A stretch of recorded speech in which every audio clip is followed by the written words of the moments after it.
Viewers, শুভ সকাল।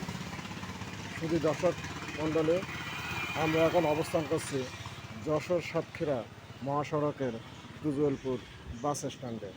এখানে আপনাদের এমন একটা প্রাকৃতিক দৃষ্টান্ত দেখাতে যাচ্ছে। দেখুন, এখানে একটি গাছ দেখতে পাচ্ছি। এই গাছটির নাম জাম গাছ। দেখুন, এই গাছটিতে শিকড় গজিয়েছে। এই শিকড়টা দেখুন উপরের দিকে কীভাবে বিস্তার করেছে। আমরা যতদূর জানতে পারি, এই গাছটি হলো জাম গাছের উপরে যেটা বিস্তার করে আছে একটা পরগাছা, একটা বট গাছ। এখান থেকে 20-30 বছর আগে ছোট্ট একটি গাছ জাম গাছের উপরে কোটরে জায়গা করে নিয়েছিল। সেটা দিনে দিনে বছরে আজকে দেখুন উপরে এত প্রভাব বিস্তার করেছে, জাম গাছের পাতাটুকু আরও দেখা যাচ্ছে না। তো কবি সাহিত্যিকরা বা দার্শনিকরা বিভিন্ন বক্তব্য রেখেছেন বিভিন্ন সময় এই পরগাছা নিয়ে।